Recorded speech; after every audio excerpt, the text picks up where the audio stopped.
Hi everyone, and I'm back with another one, and in this video I will be doing a get ready with me, and I'll also be telling you a little bit about myself. So stay tuned and let's get into the video. So I think the first thing that I want to talk about is what made me want to start doing YouTube. The most important thing that made me want to start doing videos is because I've always wanted to do YouTube videos. Like, ever since I started watching YouTube, I always thought that was very interesting, that people were on camera showing things they're good at doing, or showing something new, showing new creative ideas. I was always interested in maybe having my own channel, but I think I allowed fear to stop me from wanting to do my own channel. I'll always say, oh yeah, I'll do it. Maybe I'll do it, next year, or maybe I'll do it in a couple of months, or maybe I'll do it later on down the line. And I just never really ended up doing it. So that was one of the reasons why I never really did it back then. And I'm 31 years old, so that was like when I was 21 when I really wanted to do it. And I also have two sons. One is 10 and one is 5. There was another reason why I never really ended up doing YouTube, is because I had children. When I had my first child, of course it's kind of different. You have to get used to it. It might be kind of hard. It's a lot of adjusting when you become a parent for the first time. So, but I did have a lot of support.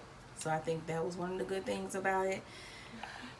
When I had my first child, I really didn't care, like, if I had a girl or boy, because I was only 21. It didn't really matter. I think I was more in shock that I was having a baby. That at that point, I didn't really care what it was, And then as the time went on, I just wanted my child to be healthy, and I think that was like the most important thing to me. But when I had my second child, I was like, okay, I already have a boy. And I guess I wanted to be like my mom. And I also just wanted to have both sexes. Like, I wanted to have a girl and a boy, And I just thought that would be even. Like, I would get to experience the little girly things, and then I get to experience the boy baby. So I think I was like either 5, maybe 6 months, something like that. They did the test, and they were like, oh, it took a really long time, because I was like, okay, what's taking so long? I thought maybe something was wrong with my baby or whatever. So finally they came back, and they were like, oh, you're gonna have a girl, and I was so excited. I was like, I'm having a girl, So I told my mom, and I told my child's father I was having a girl, so I was really excited about that. So, I went back to another appointment, probably a couple of weeks later, and they were just checking the baby, make sure everything's all right.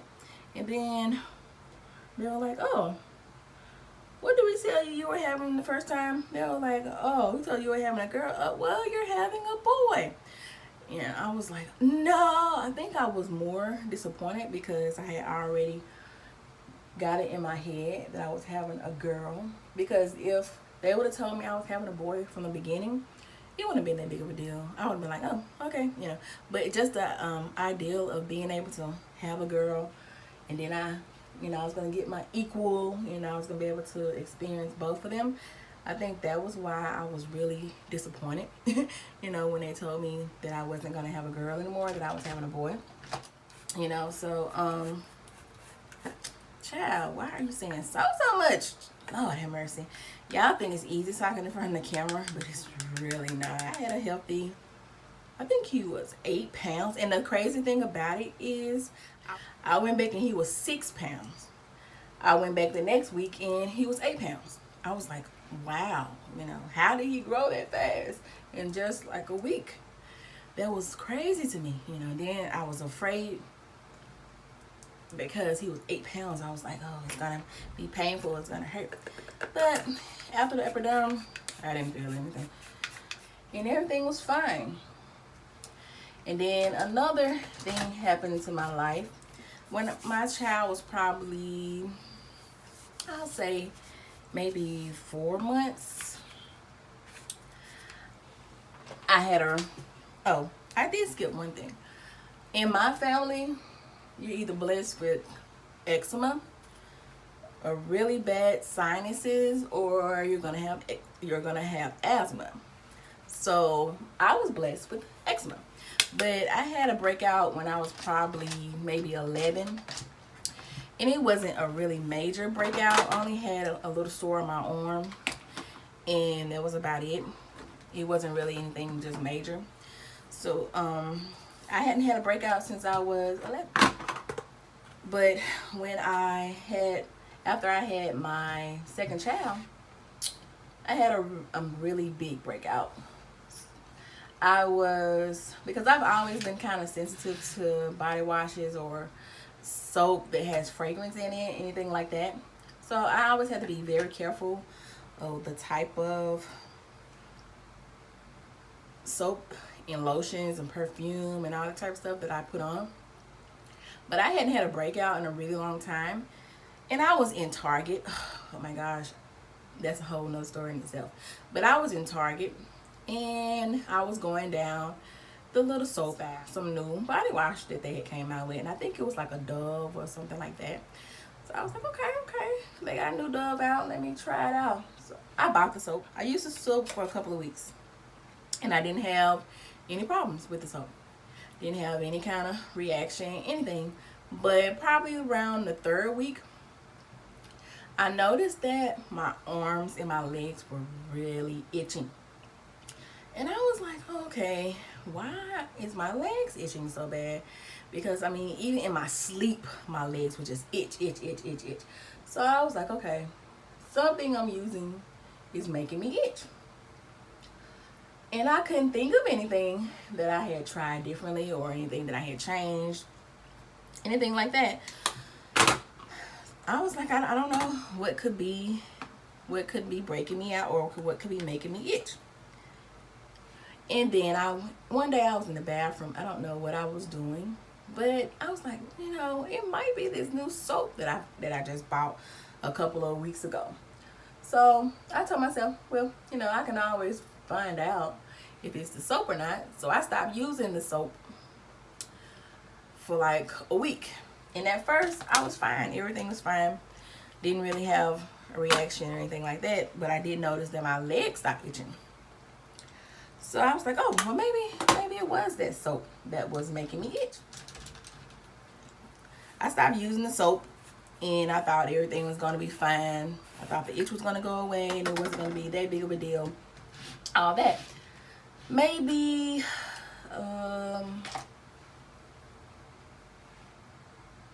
maybe 2 weeks after I stopped using the soap, I just started breaking out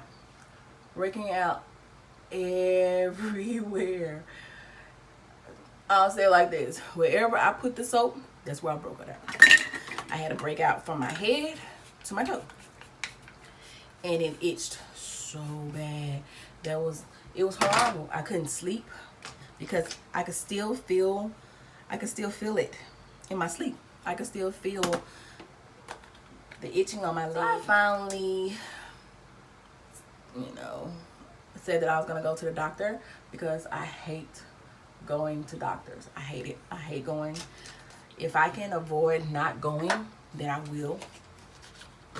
So I finally made an appointment to go, and they prescribed an ointment for me to use, and it helped a little, like a little bit. It helped a little bit. So then I went back. I was like, okay, y'all prescribed me this ointment, and it's not really helping. I'm still itching. It's only helping a little bit. I need something to make it go away all the way. So they wanted to give me some more ointment. And I already knew that in order for me to go to a dermatologist, that they would have to refer me to one. You please just refer me to a dermatologist. They referred me to a dermatologist, and I went, and they looked. I was probably there I think I waited longer than it actually took for them to look at me. They gave me ointment again, and it did help. It did make the rash go away. It helped with the itching. And that was in 2012 when I had my first really bad breakout. So I was like, okay, cool. You know, I'm good. The breakout went away, and I thought that I was better. You know, I thought that meant I wasn't gonna have any more breakouts. I thought that my skin would be back to normal. I wouldn't have to worry about it anymore. No, I was wrong. I would break out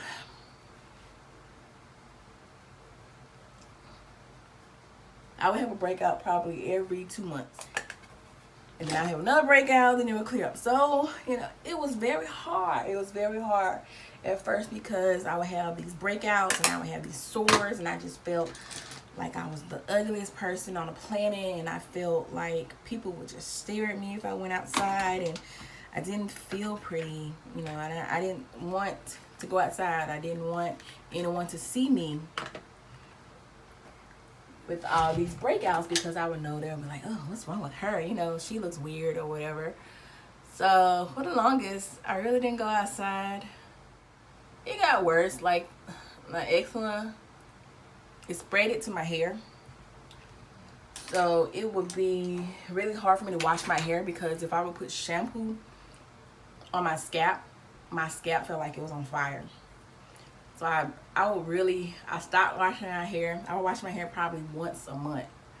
I was going from washing my hair maybe every week, every 2 weeks, to once a month. So that caused my hair to get really hard and really brittle, especially in the middle. Because my whole life, I've always had really long hair. I've had really curly hair, really healthy hair, pretty much my whole life. And then my hair just started breaking off in the middle. So I had really short hair in the middle, and I still had pretty long hair around the edges.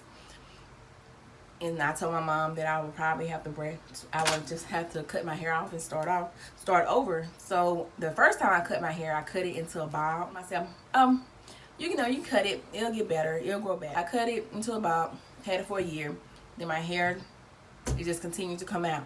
My hair was so thin, and it would not, like how my hair is curly now, my hair would not curl up. I could put water on it, I could put gel on it. I went to a barbershop and I got my hair cut off. And I wore it short for probably a year. Really fun, because there was another stage of trying something new, you know, because I really do like trying new things. You know, and then there was another thing, you know, I had short hair, so I was like, oh, I can't do YouTube because no one would accept me, you know, a girl with short hair. You know, what would they think about me? Would they think that I'm pretty? Would they like my short hair? So there was another thing that stopped me from doing YouTube. And then, you know, I'm raising 2 sons, and I think it's very important that you teach your children to believe in themselves and to believe that they can do anything that they want to, you know. So I was teaching my children to believe in themselves and to think highly of themselves, have, you know, self-confidence and all this. And I was thinking to myself that how can I teach them that if I'm allowing something that I've been wanting to do for a very long time, I'm allowing fear to stop me from doing it. I decided that I was going to make my first video. And my first video was, I believe it was my eczema skincare. And I posted, and I was so proud of myself. And I told myself that it wasn't about the views. It wasn't about the subscribers. It wasn't about any of that. I wanted to do it because I wanted to show my children that you can do it. And I did it. And that's what started this whole YouTube channel, is my children. I wanted to prove that you can believe in yourself, and I do believe a little bit about myself, and I'll see you on the next video.